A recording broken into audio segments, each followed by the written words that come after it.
आजानो लंबित भुज कनकाबदातो संकीर्तनैकपितरो कमलायताक्षु विश्वाम्बर द्विजवर जुगधर्म पालो वंदे जगत प्रिय करो करुणा अवतारो नमो त्रिकालो सत्ताय जगन्नाथो सुताय च सवित्राय सपुत्राय सकलत्राय ते नमः। सुधी भक्तबृंदगण, नित्यानंद प्रभुर 552तम शुभ आविर्भाव तिथि उपलक्षे আমরা নিত্যানন্দ প্রভুর জীবনী কথা আস্বাদন করে যাচ্ছি।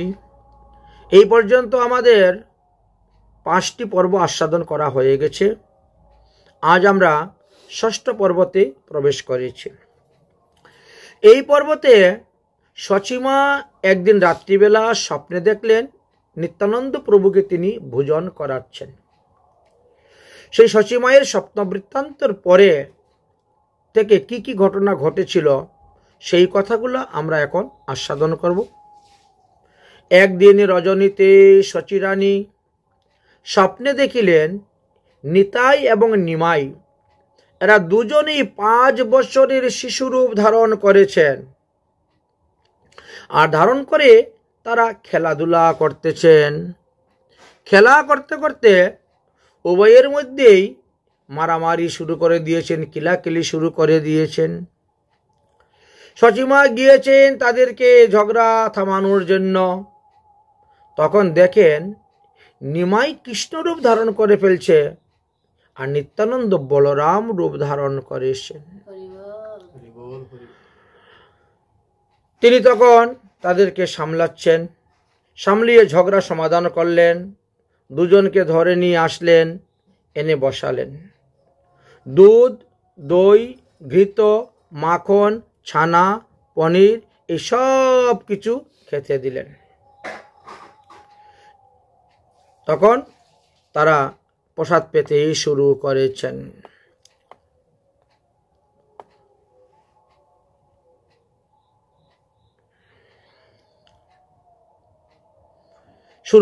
প্রসাদ পেতে।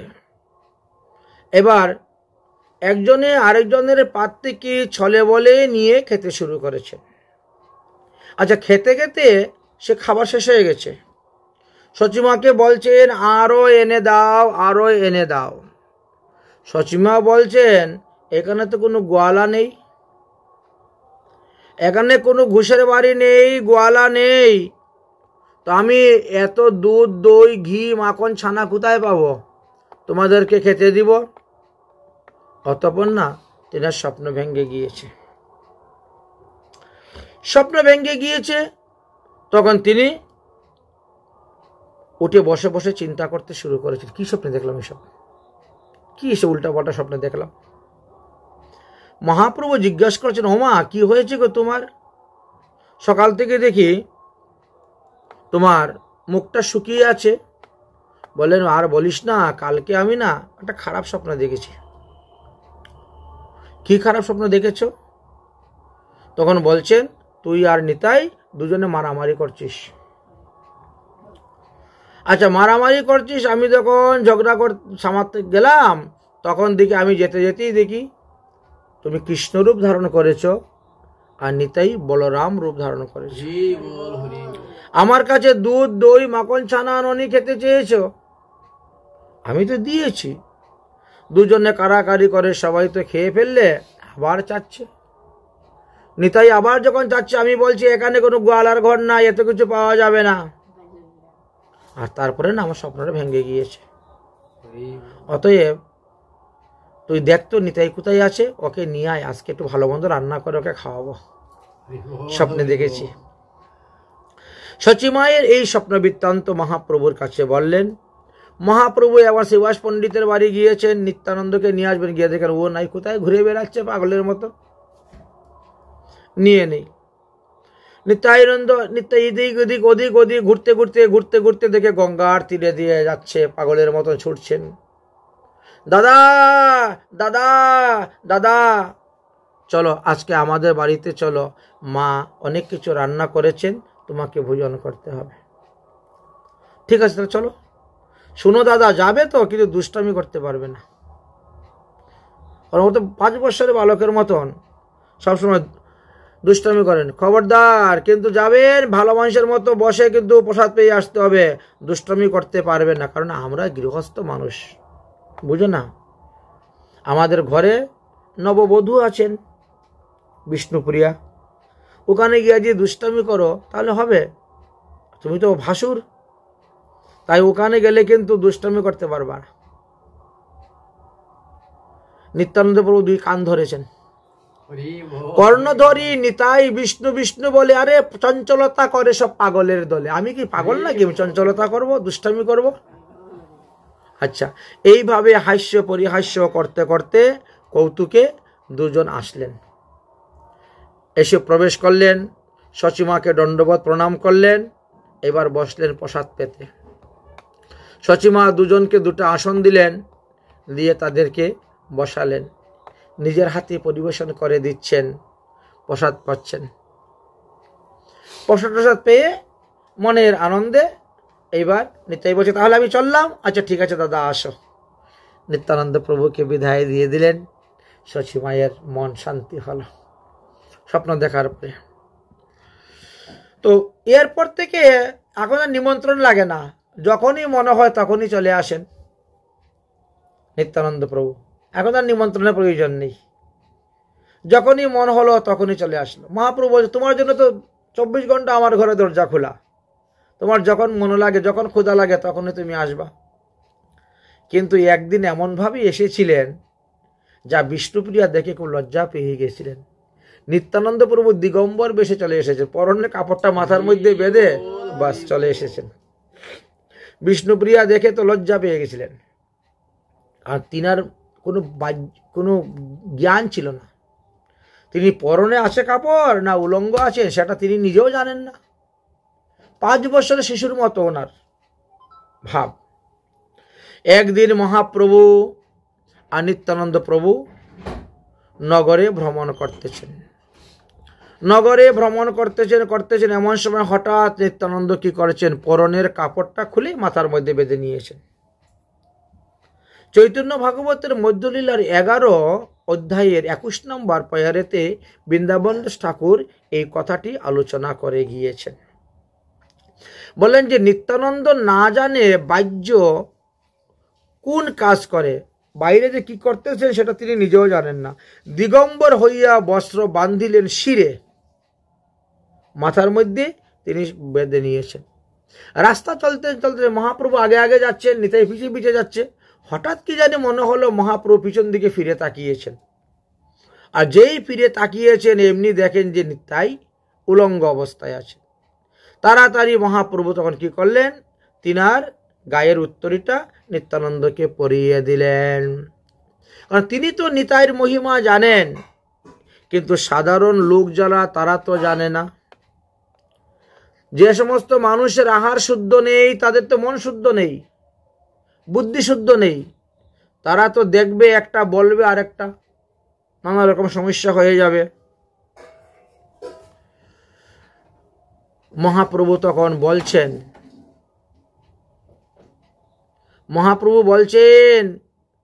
এইরকম করতে নাই, এখানে তো আর সেই রকম উদাসীন সন্ন্যাসী নয়, সবাই গৃহস্থ মানুষ আছে, অতএব তুমি বসনটা পড়ো। এই ঘটনা কিছুদিন পরে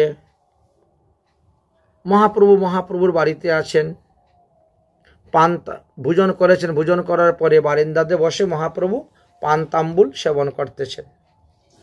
বিষ্ণুপ্রিয়ার সঙ্গে হাস্য পরিহাস্য আলাপ আলোচনা করতেছেন মহাপ্রভু। এমন সময়ে হঠাৎ নিত্যানন্দ ওই রকম দিগম্বর ভেসে এসে মহাপ্রভুর বাড়িতে প্রবেশ। এসে মহাপ্রভুর সামনে একেবারে দাঁড়িয়ে গেছেন। বিষ্ণুপ্রিয়া দেবী দেখে তো লজ্জায় মাথার মধ্যে ঘুমটা টেনে এক দৌড় দিয়েছেন, একবারে ঘরের ভিতরে চলে গেছেন। মহাপ্রভু বলছেন, দাদা এ কি করছো? ডাকিয়া বলেন, বিশ্বাম্বর এ কি করো কর্ম? গৃহস্থের বাড়ি এটা, নহে এইরকম ধর্ম। এটা গৃহস্থের বাড়ি, এখানে এইরকম ধর্ম নহে।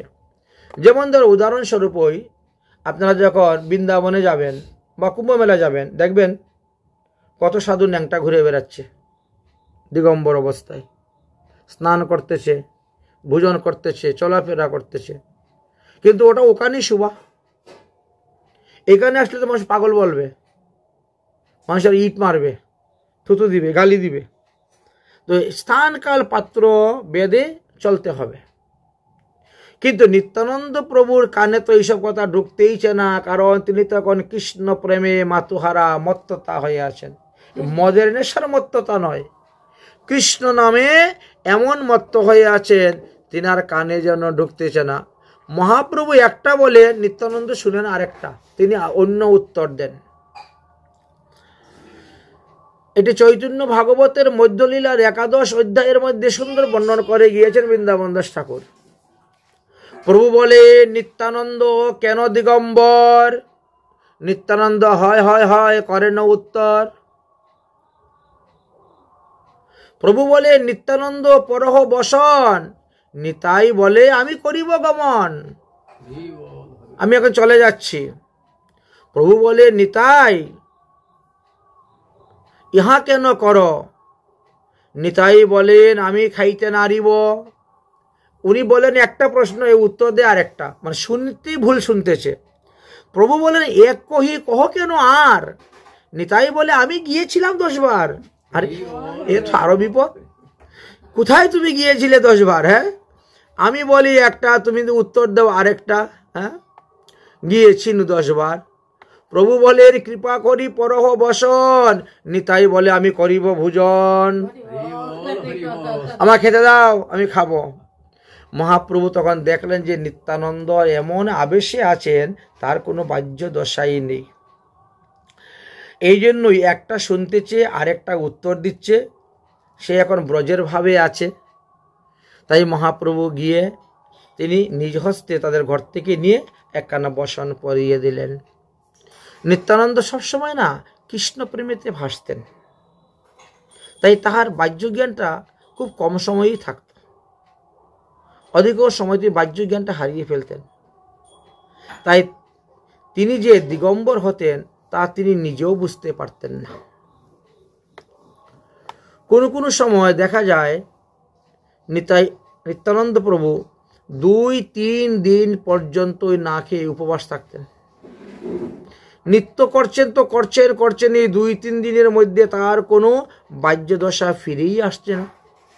অন্তর্মনা হয়ে অন্তর্দশাতে তিনি পড়ে আছেন। এইভাবে বহুবার বহু সময় হয়েছিল। তো এই নিত্যানন্দ প্রভুর কপিন পর্যন্ত মহাপ্রভু বলছেন, ভক্তগণ পূজা করিও। নিত্যানন্দ প্রভুর পরনে যে ডুর কপিন থাকতো বহির্বাস, তার বিরাট মহিমা। একদিন মহাপ্রভু ভক্ত সঙ্গে বসে আছেন, বৈষ্ণবদের সঙ্গে বসে নিত্যানন্দ প্রভুর মহিমার কথা বলতেছেন। তোমরা কিন্তু নিতাইকে পাগল মনে করিও না, সে কিন্তু এইরকম জগতে সাধারণ পাগল নয়। উনি হলেন নামে মত্ততা, নামে পাগল। অতএব তার বাহ্য দশা দেখে তোমরা কখনো তার এগুলো বিচার করতে যাইও না, দোষগুণ। কারণ উত্তম বৈষ্ণব তো এর বিষম ব্যবহার না বুঝিয়া নিন্দিয়া মরে সকল সংসার। অতএব তোমরা কিন্তু নিন্দা করতে যাইও না। নিন্দা করতে গেলে তোমাদেরই অপরাধ হইবে, তোমাদেরই পাপ হইবে। আলোচনা করতেছে নিত্যানন্দের বহু বহু মহিমার কথা। এমন সময় নিত্যানন্দ প্রভু আবার গিয়ে উপস্থিত সেখানে। যেখানে নিতাইয়ের কথা হয় সেখানেই নিতাই গিয়ে উপস্থিত, বুঝেছেন? সেই দিনও তিনি ওই খালি ডুর কপিনটাই পরনে আছে, আর কিচ্ছু নেই পরনে, সমস্ত গা খালি দিগম্বর, শুধু খালি ডুর কপিন পরনে আছে। গিয়েই উপস্থিত হয়ে গেছেন। আর সেখানে গিয়ে যখন শুনলেন মহাপ্রভু নিত্যানন্দের মহিমার কথা বলতেছেন, তিনি এমনি নৃত্য করতে শুরু করে দিয়েছেন। মহাপ্রভু দেখলেন নিত্যানন্দ প্রভুর মুখে হাসি, নয়নে আনন্দ অশ্রুধারা বইতেছে, অথচ তিনি যে দিগম্বর তিনি নিজেও জানেন না। মহাপ্রভু তাড়াতাড়ি উঠে তিনি আর নিজের মাথার কাপড়টা খুলে নিত্যানন্দ প্রভুকে পরিয়ে দিলেন। তারপরে নিত্যানন্দের শরীরটা অঙ্গটা ভালো করে ঝাড়লেন, পরিষ্কার করে ভিজা কাপড় দিয়ে মুছে টুচে পরিষ্কার করে দিলেন। ধুলায় গোড়াগড়ি করে ধুলায় ধূসর হয়ে আছে। চন্দন লিপিয়ে দিলেন, মালা গলায় দিলেন, দিয়ে এবার নিকটে এনে বসাইলেন। বসাইয়া এরা ভক্তদেরকে নিত্যানন্দের মহিমা বলতে গিয়ে বলছেন, দেখো দেখো এই নিতাই কিরকম নিতাই জানো? নামে নিত্যানন্দ তুমি, রূপে নিত্যানন্দ, এই তুমি নিত্যানন্দ রাম মূর্তিমন্ত, নিত্যানন্দ পর্যটন ভুজন তোমার, নিত্যানন্দ বিনা কিছু নাহিক তোমার। নিত্যই যার মনে নিত্য নিত্য আনন্দ, তিনি হলেন নিত্যানন্দ। বুঝেছেন? নতুন নতুন আনন্দ যার মনে, তাকে নিত্যানন্দ বলা হয়। আজ একরকম আনন্দ, কাল আরেক রকম আনন্দ, সর্বদা আনন্দ সাগরে তিনি ভাসতেছেন। তাই মহাপ্রভু বলছেন, তুমি তো নামে নিত্যানন্দ যেমন, তেমন তুমি রূপেও নিত্যানন্দ, আর তোমার সমস্ত কাজই নিত্যানন্দ, তুমি রাম মূর্তিমন্ত।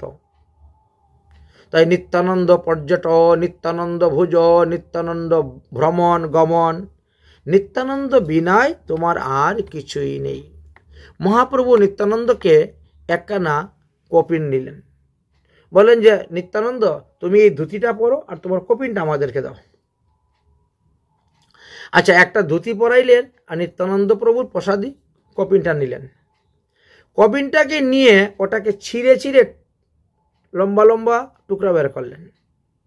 টুকরা বের করে বললেন যে সব বৈষ্ণবগণ তোমরা এই কপিনের টুকরাগুলা মস্তকের মধ্যে বাঁধো, ধারণ করো। বলে এতে কি হবে? বলে এইটাই হলো নিত্যানন্দ প্রভুর প্রসাদ। প্রসাদী কাপড় পেলে, গুরুদেবের ব্যবহারী কাপড়, এটা গুরুর প্রসাদী কাপড় বলা হয়, ঠিক না? তো প্রসাদী কাপড়ের একটা মূল্য অবশ্যই থাকবে, তার একটা দাম আলাদা বিশেষ আছে। অতএব এই কাপড় কোনো সাধারণ কাপড় নয়, এটা নিত্যানন্দ প্রভুর কৌপিন। এটা মস্তকেও ধারণ করো, আর বাড়িতে নিয়ে ওটা একটা জায়গার মধ্যে রাখবা, প্রতিদিন পূজা করবা। এতেই মানে নিত্যানন্দ প্রভুর পূজা করার ফল তোমরা লাভ করতে পারবা। যেমন আমাদের অনেকে আছে না, কিছু কিছু জায়গায় আমরা দেখেছি কি কাঠের খড়ম নিয়ে আসে, গুরুদেবকে পড়াইয়া সেটা রেখে দেয় এবং সেটা তারা পূজা করে, ফুল টুল দেয়, চন্দন টন্দন দেয়, দিয়ে পূজা করে, এটা গুরুর চরণ স্বরূপে পূজা করে। কিন্তু যদিও আমরা ছোটবেলায় দেখেছি বিভিন্ন জায়গায়, কিন্তু গোস্বামীগণের এটা সিদ্ধান্ত নয়। কেন সিদ্ধান্ত নয়? কারণ গুরুদেবের চরণে তো ফুল দেওয়া নিষিদ্ধ, চন্দন দেওয়া নিষিদ্ধ, তুলসী দেওয়া নিষিদ্ধ। তাহলে আপনি কেমন করে তিনার ব্যবহৃত খড়মের মধ্যে ফুল দিবেন, চন্দন দিবেন, তুলসী দিবেন? আপনি রাখতে পারেন আপনার দেখার জন্য, সবার জন্য, বা আপনি সেই খড়মকে জল দিয়ে ধুইয়ে সেই জল আপনি পান করতে পারেন, এটা গুরুর চরণামৃত স্বরূপ হয়ে গেল। যিনি সদ্গুরুদেব তিনি তো ভগবানের প্রসাদী ছাড়া অন্য দ্রব্য কখনো নেয় না। আর গুরুদেবকে পূজা করতে গেলে তো ভগবানের প্রসাদী দ্রব্য, তাহলে ভগবানের প্রসাদী ফুল, ভগবানের প্রসাদী চন্দন তুমি গুরুর চরণের খড়মে দিবে কেমন করে?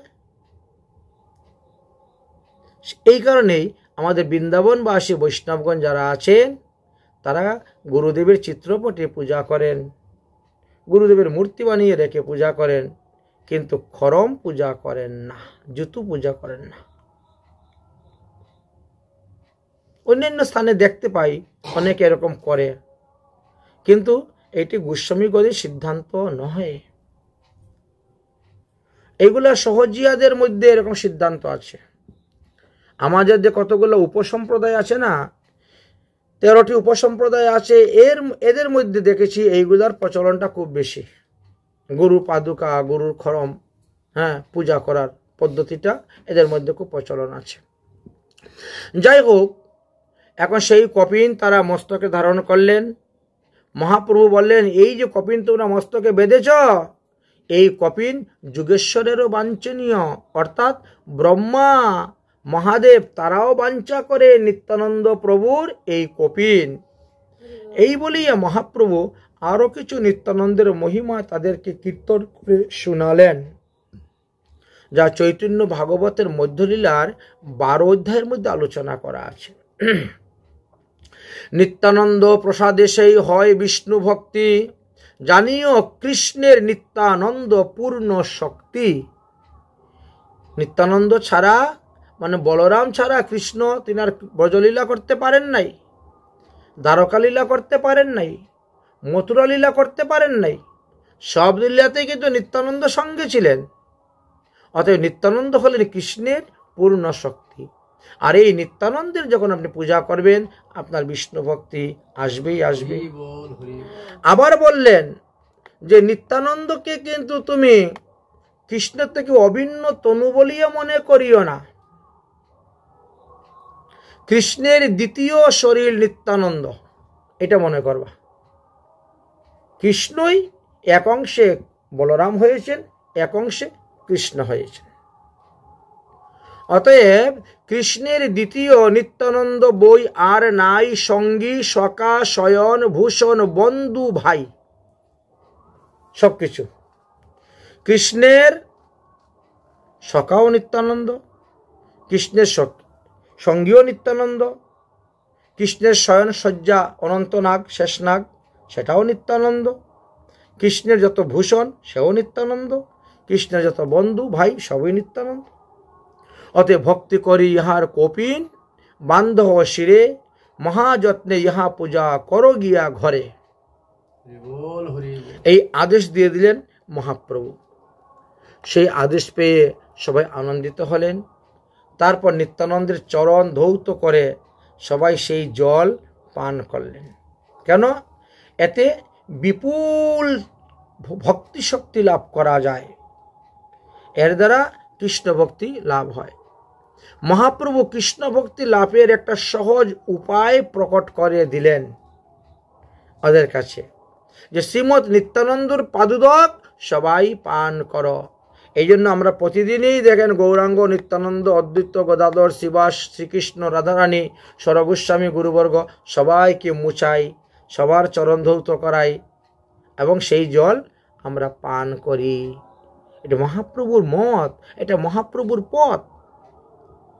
বললেন যে এই যে নিত্যানন্দ প্রভুর পাদুদক, হে বৈষ্ণবগণ তোমরা তো পান করলে, এতে তোমাদের কৃষ্ণ পদে ধীর ভক্তি হইবে। এই জন্যই তোমাদেরকে এই কথাটি বললাম। আদেশ পাওয়া মাত্রই বৈষ্ণবগণ সবাই মনের আনন্দে নিতাই চাঁদের পাদুদক পান করতে লাগলেন। একবার নয়, দুইবার নয়, এই পাদুদক এক একজনে 5 বার 7 বার করে পান করেছেন। আচ্ছা, আমরা কি করি? আমরা যখন বিষ্ণু বা বৈষ্ণবের বা গুরু চরণামৃত নেই, তখন কি অল্প করে নেই, 1 শস্য দানার মতো নেই, বা 1 মাসা জল পরিমাণ নেই, একবারের উপরে নেই না, বা বেশি পান করতে নেই চরণামৃত, বলি না? কিন্তু এখানে দেখেন 5 বার 7 বার পান। তুমি যত খুশি পান করো, কিন্তু তোমার হাত থেকে যাতে না পড়ে। তুমি চরণামৃত নিয়েছ, পান করতে গিয়ে যদি হাত থেকে গড়িয়ে মাটিতে পড়ে যায়, এতে অপরাধ হবে। এই জন্য কম করে দেওয়া হয়। তুমি লুটার মধ্যে নাও, ঘটির মধ্যে নাও, গ্লাসে নিয়ে ঢকঢক করে পেট ভরে খেয়ে নাও, এতে কোনো দোষ নাই, কিন্তু মাটিতে পড়লে পরে দোষ। এই হলো।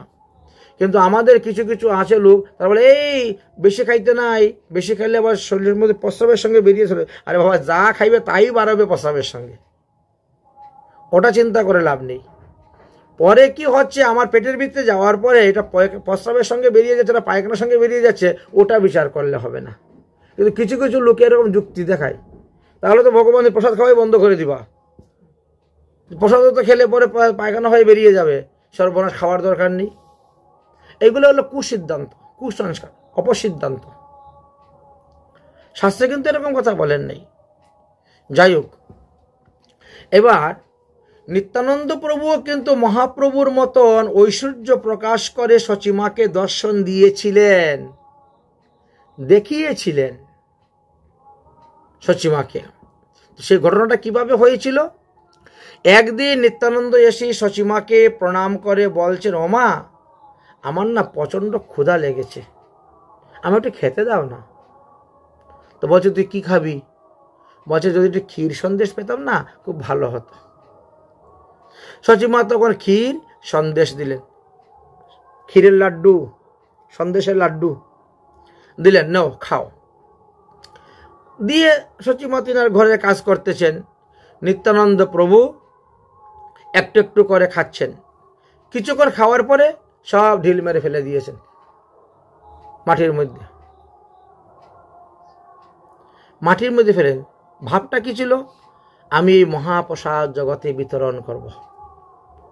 ভাবটা কিন্তু সেটা, ছিটিয়ে দেওয়া, ফেলে দেওয়া মানে কি? জগৎবাসীকে এই প্রসাদ বিতরণ করব, এই ছিল। সচিমা বলছেন, এই একই করছিস, একই করছিস? আরে তোকে আমি সন্দেশ খেতে দিলাম, তুই ফেলে দিলি কেন? নিত্যানন্দ হাসতে হাসতে গিয়েছেন, গিয়ে আবার ওইগুলাকে মাটির থেকে কুড়িয়ে নিয়ে আসছেন। এইগুলাকেই আবার মাটির থেকে কুড়িয়ে এনেছেন, এনে আবার খেতে শুরু করেছেন। সচিমা বলছেন, এইগুলা খাইস না, এগুলা খাইস না, এগুলোতে বালু লেগেছে, মাটি লেগেছে, খেলে পরে পেট খারাপ হবে, খাইস না। তো ঠিক আছে, খাবো না, আরও এনে দাও, ঘর থেকে এনে দাও, তাহলে নতুন ভালো।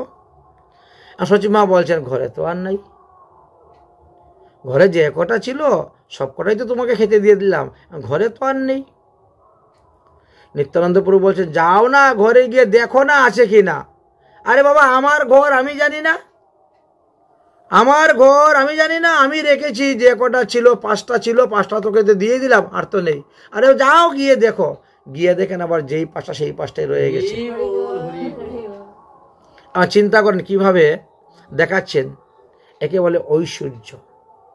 সচিমা তখন আশ্চর্য হয়ে গেলেন, আমার ঘরের ভিতরে সন্ধ্যা আসলো কোথার থেকে, কেমন করে আসলো, অবাক। সেই সন্দেশ লইয়া তিনি নিত্যানন্দ প্রভুর হাতে দিতে গেলেন, আর তখন দেখেন নিতাই লাড্ডু খাচ্ছে, তার পুরা থাল ভর্তি লাড্ডু আর লাড্ডু, লাড্ডু আর লাড্ডু। এত থাল ভর্তি লাড্ডু কোথার থেকে আসলো?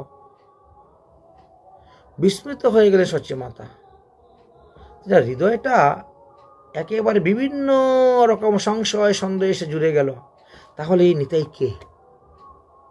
কোথার থেকে এত লাড্ডু আসলো?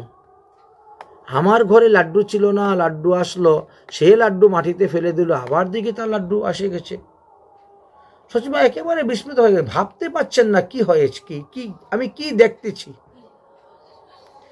তিনি এইসব চিন্তা করতেছেন, কোথায় পেল। তখন জিজ্ঞাসা, এই আমি গেলাম ঘরের লাড্ডু আনতে, তুই এতগুলা লাড্ডু কোথায় পেলে? বলে, কেন, যা ফেলেছিলাম তাই কুড়িয়ে এনেছি। আরে বাবা, ফেললে তো 5টা, তোকে আমি 5টা লাড্ডু খেতে দিয়েছি। আচ্ছা, 5টা লাড্ডু কোনা ভেঙে ভেঙে ভেঙে ভেঙে একটু একটু খেলে, বাকিটা ফেলে দিলে। এখন থালা ভর্তি লাড্ডু কোথার থেকে এসে উদয় হয়ে গেল? শচী তখন মনে মনে বুঝতে পারলেন যে নিতাই কোনো সাধারণ মানুষ নয়, এও ঈশ্বরেরই অংশ অবতার। এটা কিন্তু বুঝাতে আর বাকি রইল না। শচী বলে, নিতাই কেন মোরে ভার, জানিলাম ঈশ্বর তুমি মোরে মায়া ছাড়। শচীমা বলছেন, তুমি কেন আমাকে মায়া দিয়ে ভুলাইতে চেষ্টা করতেছ? তুমি সাধারণ মানুষের মতন অভিনয় করে যাচ্ছ, কিন্তু আজকে আমি বুঝতে পারলাম তুমি কোনো সাধারণ মানুষ নও, তুমি ঈশ্বর। বুঝতে পেরেছি। নিত্যানন্দ বলছেন, না না না না, আমি তোমার সন্তান, আমি তোমার ছেলে, তুমি আমার মা, তুমি আমাকে ঈশ্বর বলো কেন, স্তুতি করো কেন? একই কথা আবার। এই কথা বলিয়া সচিমায়কে প্রণাম করে সচিমায়ের ধুলি মাথায় নিয়ে আবার চলে গেছেন, পাগলের মতো চলে গিয়েছেন। এই মতো নিত্যানন্দের চরিত্র অগাধ। নিত্যানন্দের চরিত্র বোঝা বড় ভার। বলছেন এইভাবে নিত্যানন্দের চরিত্র অগাধ, সুকৃতির ভালো দুষ্কৃতি কার্যে বাদ। এইভাবে কত কত সুকৃতি কার্য তিনি করে গিয়েছেন। নিত্যানন্দ প্রভুর আরেকটা মহিমার কথা খুব সুন্দর বর্ণনা করেছেন। একবার কি হয়েছিল, শিবাস পণ্ডিতের স্ত্রী মালিনী দেবী এক বাটি ঘি রুদ্রে দিয়েছেন গরমে গলার জন্য, আর কিছু বসে বসে তুলা দিয়ে ওই আরতির প্রদীপ সলতা তৈরি করেছেন, আমরা করি না এরকম, তৈরি করেছেন, করে ওটা রেখেছেন। যতটা ঘি গলেছে অতটা ওর মধ্যে দিয়েছেন, দিয়ে ভিজিয়েছেন, আরও কিছু রাখছেন, আবার গলবে আবার দিব, আরতি করার জন্য ঘিয়ের প্রদীপ তৈরি করার জন্য। এমন সময় এক কাক এসে বাটি সহ কামড় দিয়ে ধরে নিয়ে চলে গেছে, বাটি সহ নিয়ে চলে গেছে, পিতলের বাটি, বুঝেছেন। আর তিনি ওই কাকের পিছু ধরে, কাকে আমার বাটি নিয়ে গেল, কাকে বাটি নিয়ে গেল বলে বলে মালিনী ধরতে ধরতে আর কি কাকের লাগাল রাখে পাওয়া যায়, কাক তো চলে গেছে বাটি নিয়ে। এবার তিনি বসের মধ্যে চিন্তা করতেছেন, শিবাস পণ্ডিত আসলে পরে তো খুব বকাঝকা করবে, ঠাকুর সেবার জিনিসটা কাকে নিয়ে চলে গেল তুমি দেখতে পারলে না, বা কত কথা বলবে, এই জন্য তিনি খুব চিন্তা করতেছেন। আর এমন সময় নিত্যানন্দ প্রভু এসে উপস্থিত, এসে দেখেন মালিনী মা বসে কাঁদতেছেন, ওই যে শিবাস পণ্ডিতের ভয়ে কাঁদতেছেন। ওমা তুমি কাঁদছো কেন গো, তোমার কি হয়েছে? আরে বাবা তোমার কান্দার কারণটা কি বলো না আমাকে, তোমার দুঃখের কারণটা কি? বলে আমার ঠাকুরের বাটির প্রদীপ ঘির বাটিটা একটা কাকে হরণ করে নিয়ে চলে গেছে। কাকটা দেখতে কিরকম গো? আর কাক তো দেখতে কালো, আর হলে কি হলো, তুমি কি সেই কাকটাকে চিনতে পারবে? যদি ওই কাকটাকে চিনতে পারো তাহলে আমাকে তুমি একবার দেখিয়ে দিও, বলে এই কাক তোমার বাটি চুরি করে নিয়েছে, তারপরে আমি দেখে নিব কাককে। পাগলের কথা, পাগলের মতন। তিনি হাসছেন, বলছেন কি করবে? বলে দেখবা না আমি কি করি। দুজনের মধ্যে কথা বলতে বলতে ওই কাক আবার উড়ে চলে এসেছে। মালিনী মিয়া বলছেন ওই তো সেই কাক, এই কাকেই আমার বাটি নিয়ে গিয়েছিল। তাই নাকি? ঠিক আছে মা, তুমি দুঃখ করিও না। এই কাক, ভগবানের সেবার দ্রব্য তুই চুরি করে নিয়ে গেলে তোর এত বড় সাহস? যদি বাঁচতে চাস প্রাণে, যা বাটি সহ আমাদের প্রদীপের সলতা সবগুলো নিয়ে এনে আবার দিয়ে যা। কাক উড়ে চলে গেছে। কতক্ষণ পরেই সেই কাক ওই বাটি নিয়ে এসে আবার উঠানের মধ্যে রেখে দিয়েছে।